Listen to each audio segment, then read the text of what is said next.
Highs நஜசோனா Delhi CBI அலுவலகத்தில் ஆஜரான விஜய். அப்படி விஜயிடம் சிபிஐ என்னென்ன கேள்விகள் கேட்டாங்க? கரூர் சம்பவத்துக்கு விஜய் மட்டும் தான் காரணம் அப்படிங்கிற மாதிரி சொல்லிட முடியுமா? இதெல்லாம் பத்தி தான் ஃபுல் டீட்டெயிலா நம்ம இந்த வீடியோல பார்க்க போறோம். இந்த வீடியோக்குள்ள போறதுக்கு முன்னாடி இந்த வீடியோ பத்தின கருத்து ஏதாவது உங்களுக்கு இருந்துச்சுன்னா தாராளமா கமெண்ட்ல சொல்லுங்க. ஏன்னா உங்களுடைய கமெண்ட்டை பார்த்துட்டு நாங்க நெக்ஸ்ட் வீடியோ இன்னும் பெஸ்டா எடுக்கிறதுக்கு ரொம்பவே யூஸ்ஃபுல்லா இருக்கும். வாங்க வீடியோக்குள்ள போய் பார்த்து தெரிஞ்சுக்கலாம்.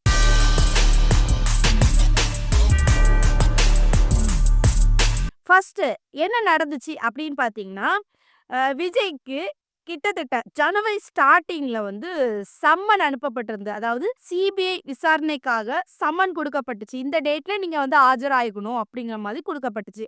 அதன் அடிப்படையில சிபிஐக்கு வந்து மதிப்பு கொடுத்து என்ன பண்றாங்க அப்படின்னு பார்த்தீங்கன்னா, விஜய் வந்து சம்மன் வந்திருக்குல, நம்ம இனி ஆஜராகும் அப்படிங்கிற மாதிரி ஆஜராகிறாரு. என்னைக்கு அப்படின்னு பார்த்தீங்கன்னா, ஜனவரி 12 திங்கக்கிழமை இன்னைக்கு. சரியா? என்ன பண்றாரு அப்படின்னு பார்த்தீங்கன்னா, சென்னைக்கு போய் விமானம் மூலமா டெல்லியில போய் இறங்குறாரு. அங்க இருந்து சிபிஐ அலுவலகத்துல போய் ஆஜராகிறாரு விஜய். சரியா? அங்கேயுமே அதிகமா கூட்டங்கள் இருக்கிறது. அதுக்காகவும் விஜய் அவர்களுக்கு அதிகமா பாதுகாப்பு கொடுக்கப்பட்டுச்சு. சரி, ஆஜரான பிறகு விஜயிடம் என்னென்ன கேள்விகள் கேட்டாங்க சிபிஐ அதிகாரிகள் அப்படி நம்ம பார்த்தோம்னா, ஃபர்ஸ்ட் கேள்வி என்ன அப்படின்னு பார்த்தீங்கன்னா, ஆல்ரெடி கரூர் சம்பவம் நடந்துச்சு. இந்த சம்பவத்துல வந்து குற்றச்சாட்டு வந்து விஜய் லேட்டா வந்ததுனால தான் என்னாச்சுன்னா இந்த மாதிரி சம்பவம் நடந்துச்சு அப்படிங்கிற மாதிரி சொல்லப்படுது.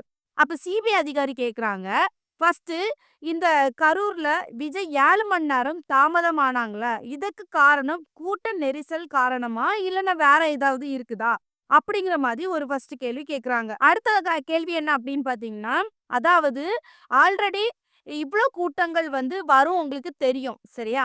அப்போ நெறைய கிரவுட் இருக்குது. நீங்க கட்சியில இருந்து என்னென்ன பாதுகாப்பு நீங்க பண்ணுனீங்க? அப்படிங்கிற மாதிரி சிபிஐ தரப்புல இருந்து ஒரு கேள்வி கேட்கப்பட்டுச்சு. அதுக்கப்புறம் என்ன கேட்டாங்க அப்படின்னு பார்த்தீங்கன்னா, கூட்டத்திற்கான அனுமதி மற்றும் ஏற்பாடுகள் தொடர்பான ஆவணங்கள வந்து அவங்க கேட்டிருக்காங்க சிபிஐ தரப்புல இருந்து. அதாவது எவ்வளோ கூட்டம் வரும் அப்படிங்கிற மாதிரி நீங்க உத்தேசமா என்ன சொல்லியிருந்தீங்க? எல்லாமே அவங்க வந்து வச்சிருப்பாங்கல்ல. நீங்க குடுத்துருப்பீங்களா? அத வந்து அவங்க வந்து கேட்குறாங்க. இந்த மாதிரி பல கேள்விகள் கேட்டிருக்காங்க. சரியா? இப்ப விஜய் கிட்ட மட்டும் தான் விசாரணை பண்ணியிருக்காங்களா அப்படின்னு பார்த்தீங்கன்னா, கிடையாது. ஏற்கனவே என்ன பண்ணியிருக்காங்க அப்படின்னு பார்த்தீங்கன்னா, டிவிகேல இருந்து புஷி ஆனந்த் கிட்டயும் விசாரணை பண்ணியிருக்கிறாங்க. அப்புறம் வந்து ஆதவ் அர்ஜுனாவிடம் வந்து விசாரணை பண்ணியிருக்காங்க. அதுக்கப்புறம் தான் விஜய் கிட்டயும் விசாரணை பண்ணுவோம் அப்படிங்கிற மாதிரி விஜயும் கூப்பிட்டு விசாரணை பண்ணியிருக்காங்க. இந்த விஜயிடம் வந்து இந்த மாதிரி பல கேள்விகள் வந்து கேட்டிருக்காங்க. விஜய் இதுக்கு ஒவ்வொரு டைம் அவங்க நடந்த சம்பவத்த குறித்து எல்லாமே பதில் சொல்லியிருக்கிறாரு. சரி, கரூர்ல நடந்த சம்பவத்துக்கு விஜய் மட்டுமே பொறுப்பேற்க முடியுமா அப்படி நம்ம பார்த்தோம்னா கண்டிப்பா முடியாதாங்க சொல்லியாகணும். ஏன் அப்படின்னு பார்த்தீங்கன்னா, அதாவது கரூர் சம்பவம் வந்து ஒரு பெரிய துயர சம்பவம். கிட்டத்தட்ட 41 பேர் உயிரிழந்தாங்க. சரியா? அதாவது இந்த சம்பவம் வந்து கரெக்ட்டா வந்து செப்டம்பர் 27ஆம் தேதி நடந்துச்சு. அப்போ அந்த டைம்ல வந்து என்ன ஆச்சு அப்படின்னு பார்த்தீங்கன்னா, அ நாமக்கல்ல வந்து இப்ப விஜய் வந்து பேசிக்கிட்டு, மக்கள் அங்க சந்திச்சுக்கிட்டு, என்ன பண்றாரு, கரூருக்கு வாராரு. அப்ப கரூருக்கு வரும்போது என்ன ஆகுதுன்னா, ரொம்ப டிலே ஆகுது. சரியா? டிலே ஆகும்போது கிட்டத்தட்ட எவ்வளோ அப்படின்னு பார்த்தீங்கன்னா, 6 to 7 ஹவர்ஸ் ஆகுது.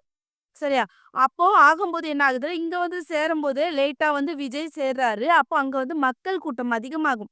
ஏன்னா, ஒரு குறிப்பிட்ட டைம்ன்னு சொல்லும்போது ரொம்ப லேட்டாக நெறைய பேர் மக்கள் வந்து விஜய பார்க்கணும் அப்படிங்கிற மாரி வந்து பார்க்குறாங்க, வர்றாங்க. சரியா? அப்ப அதிகமா மக்கள் கூட்டம் இருந்துச்சு. அது நம்ம லைவா பார்த்துருந்தோம். அந்த டைம்ல வந்து கூட்ட நெரிசல் ஏற்பட்டு மக்கள் வந்து உயிரிழக்குறாங்க. கிட்டத்தட்ட 41 பேர் உயிரிழந்திருக்காங்க. 60 பேருக்கு மேற்பட்டவங்க வந்து காயமடைஞ்சிருக்காங்க. இல்லன்னு சொல்லல. பட் என்ன, எல்லாருமே என்ன சொல்றாங்க அப்படின்னு பார்த்தீங்கன்னா, இந்த துயர சம்பவத்துக்கு வந்து விஜய் தான் பொறுப்பேற்கணும். இன்னொரு விஷயம் என்ன அப்படின்னு பார்த்தீங்கன்னா, அவரு வந்து வேணுக்குன்னு வந்து தாமதமா வந்தாரு. அப்படிங்கிற மாரி பல கேள்விகள் வந்து வச்சிட்டு இருக்காங்க. அதாவது நான் வந்து ஒண்ணு சொல்றேன். என்ன அப்படின்னு பார்த்தீங்கன்னா, விஜய் வந்து வேணுக்குன்னு தாமதம் ஏற்படுத்தல. நம்ம வந்து லைவா பார்த்துட்டு இருக்கோம். விஜய் என்ன பண்றாரு? என்ன என்ன பண்ணிட்டு இருக்காரு? எங்க இருக்கிறாரு? எங்க பேசுறாரு? மக்கள் எந்த அளவு கண்டிஷன் இருக்காங்க? அப்படிங்கிற மாதிரி நம்ம லைவ் டெலிகாஸ்ட்டா பார்த்துட்டு இருக்கோம். அப்போ ஒரு நாமக்கல்ல இருந்து கரூருக்கு வரார்ல. கரூருக்கு வரும்போது அவரு டிலே பண்ணாரு. அவரு தான் டிலே பண்ணாரு அப்படிங்கிற மாரி குற்றம் சாட்டப்படுதுல்ல. எப்படின்னு நான் கேட்கிறேன். அதாவது அவர் லைவா வந்துட்டு இருக்கிறாரு. மக்கள் அந்த அளவு கிரவுடா இருக்கிறாங்க. விஜய் அண்ணாவால வர முடியல. அதாவது வண்டியில வாகனத்துல வரும்போதே அந்த அளவுக்கு கூட்ட நெரிசல் ஏற்படுது. சரியா? அவரு வந்து இப்போ நார்மலா நாமக்கல்ல பேசிக்கிட்டு நான் வந்து வேற எங்கேயா போய் ரெஸ்ட் எடுத்துட்டு தான் நான் வந்து கரூருக்கு முடியும். அதனால நான் வந்து ரெஸ்ட் எடுத்து தான்ப்பா போவேன். அப்படிங்கிற மாதிரி சொல்லிக்கிட்டு, நாமக்கல் முடிச்ச உடனே வேற எங்கேயா போய் ரெஸ்ட் எடுத்துக்கிட்டு, அதுக்கப்புறம் கரூருக்கு போனாரு அப்படின்னு வந்து சொன்னீங்கன்னா, அது டிலே அப்படிங்கிற மாரி சொல்லலாம். அவரு வந்து நம்ம லைவா அவர பார்த்துட்டு வரோம். நாமக்கல்ல இருந்து வண்டியில வந்துட்டே தான் இருக்காரு. அப்பவுமே டிலே ஆகுது. வேற எங்கேயும் போய் போய் ரெஸ்ட் எடுக்கலையே. டைரக்ட்டா கரூருக்கு தானே வராரு. முடிச்சுட்டு நேரா வீட்டுக்கு போற வழியில வந்து இந்த சம்பவம் குறித்து தெரியுது. சரியா? அப்ப அந்த டைம்ல அவரு வந்து ஸ்பாட்டுக்கு வரல. அப்புறம் என்னாச்சு, இந்த மாதிரி கேஸ் வந்து பெருசா வந்து பேசப்பட்டுட்டு இருந்துச்சு. அதுக்கப்புறம் வந்து விசாரணை, பல கட்சியின் தலைவர்கள் வந்து சப்போர்ட் பண்ணாங்க. இல்லன்னு சொல்லல. பட் விஜய் கிட்ட நெறைய பேர் கேட்கப்பட்ட கேள்வி என்ன அப்படின்னு பார்த்தீங்கன்னா, "விஜய் தான் லேட் பண்றாரு. இதுக்கு விஜய் தான் காரணம்." அப்படிங்கிற மாதிரி சொல்றாங்க. பட் நம்ம வந்து சொல்லலாம், விஜய் காரணம் கிடையாது. விஜய் லேட் பண்ணல. யார் லேட் பண்ணாங்க அப்படின்னு பார்த்தீங்கன்னா, அவங்கள பார்க்க வந்த மக்கள் தான் இந்த லேட்டுக்கான காரணம் அப்படிங்கிற மாரி சொல்லணும். இந்த மாதிரி கூட்டம் அதிகமா சூழ்ந்து இருக்கிறதுனால தானே லேட் ஆகுது. நம்ம வந்து ஸ்டெப் பை ஸ்டெப்பா பார்த்துட்டு தானே வரோம். பார்க்காம இல்லல்ல. நம்ம சும்மாவே லைவ் பார்க்குறோம், டிவில பார்க்குறோம்.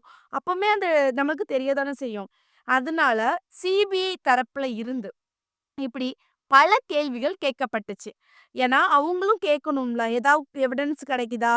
என்ன ஏதுன்னு சொல்லிட்டு அவங்க விசாரணை பண்ணணும்ல. அதே மாதிரி அவங்க கேட்டிருந்தாங்க. இன்னைக்கு விஜய் வந்து சிபிஐ அலுவலகத்துல போய் ஆஜரானாங்க. அதாவது சிபிஐ அதிகாரிகள் சம்மன் அனுப்பி, அதுக்கு மரியாதை குடுக்கும் விதமாக இன்னைக்கு ஆஜராகி போய் அப்ப அவங்க கேட்கப்பட்ட கேள்விகளுக்கு இவர் வந்து விஜய் அண்ணா வந்து ஆன்சர் சொன்னாங்க. சரியா? இப்ப என்ன பொறுத்தவரைக்கும் என்ன அப்படின்னு பார்த்தீங்கன்னா, விஜய் அண்ணா வந்தாலே சும்மா ஒரு நார்மலா ஒரு இடத்துக்கு வந்தாலே, அங்க வந்து கூட்டம் அதிகமா வரும் அப்படிங்கிற மாரி தெரியும். இப்போ உள்ள ஆட்சியாளர்களுக்கு. அப்ப அவங்க என்ன பண்ணியிருக்கணும், இந்த இடம் சூட்டபிள் ஆகாது இவருக்கு. அப்ப நம்ம ஒரு பெரிய இடத்த குடுக்கணும். ஒரு பெரிய பிளேஸ குடுத்துருக்கணும். இல்லன்னா ஒரு பெரிய கிரவுண்ட் எடுத்து குடுத்துருக்கணும். நம்ம இந்த கரூர்ல இது மெயின் பாயிண்ட்ன்னு வச்சுக்கோங்க. இது அவருக்கு செட் ஆகாது. அப்படிங்கிற மாதிரி ஒரு பிளேஸ குடுத்துருக்கணும். அவங்க என்ன பண்ணியிருப்பாங்கன்னா, பார்த்து அந்த இடத்துல போய் நின்னுட்டு பேசியிருப்பாங்க. பட் அது பண்ணாம பாதுகாப்பும் கம்மியா இருந்திருக்கு. சரியா? இந்த மாதிரி நெறைய விஷயங்கள் அங்க நடந்திருக்குது. நடக்காம இல்ல. இந்த கம்ப்ளைண்ட் அந்த கரூர்ல நடந்தது கம்ப்ளைண்ட்ட வந்து ஃபர்ஸ்ட்டு இங்க உள்ள தமிழகத்துல உள்ள காவல்துறை தான் விசாரணை பண்ணாங்க. அதுக்கப்புறம் தான் அவங்க மேல்முறையீடு பண்ணி, இத வந்து சிபிஐக்கு மாத்துங்க அப்படிங்கிற மாதிரி சொல்லி, அதுக்கப்புறம் தான் இப்போ சிபிஐக்கு விசாரணை போயிருக்குது. அடுத்து ஃபர்ஸ்ட்டு கட்டமா வந்து இந்த ஆதவ் அர்ஜுனாட்டயும், புஷி ஆனந்த்கிட்டயும் விசாரணை பண்ணியிருக்காங்க. செகண்ட் கட்டமா வந்து என்ன பண்ணியிருக்காங்க அப்படின்னு பார்த்தீங்கன்னா, விஜய் அண்ணா கிட்ட விசாரணை பண்ணியிருக்காங்க. கண்டிப்பா இந்த 41 பேர் உயிரிழந்திருக்காங்கல்ல, இதற்கு சிபிஐ வந்து சீக்கிரமா ஒரு தீர்வ வந்து கண்டுபிடிப்பாங்க. இதுக்கு யார் காரணம்? என்ன நடந்துச்சு? என்ன அப்படிங்கிற மாரி கண்டிப்பா வந்து சிபிஐ வந்து இந்த விசாரணையெல்லாம் முடிச்சுக்கிட்டு, ஒரு நாள் இந்த காரணம் யாரு அப்படிங்கிற மாரி சொல்லியே தீருவாங்க. அதுக்காக அதுவரைக்கும் விஜய் அண்ணா தான் இது காரணம். அவரு தான் வேணுக்குன்னு தாமதப்படுத்துறாங்க அப்படிங்கிற மாரி சொல்றது வந்து, இது 100% வந்து நியாயமே கிடையாது. அப்படிங்கிற மாரி தான் நான் சொல்லியே தீருவேன். இந்த வீடியோ பார்க்குற நீங்க, விஜய் அண்ணாவ பத்தி என்ன நினைக்கிறீங்க? இன்னைக்கு டெல்லியில போயி சிபிஐ விசாரணைக்கு ஆஜராயிருக்காங்க. இப்படி பல கேள்விகள் கேட்டிருக்காங்க. உங்களுடைய கேள்வி என்னவா இருக்கும்? அதாவது நீங்க விஜய் அண்ணாட்ட ஒரு கேள்வி கேட்க ஆசைப்படுறீங்கன்னா, என்ன கேள்வி கேட்பீங்க? இதெல்லாம் பத்தி கமெண்ட்ல சொல்லுங்க. நெக்ஸ்ட் ஒரு வீடியோல சந்திக்கிறேன். பாய்.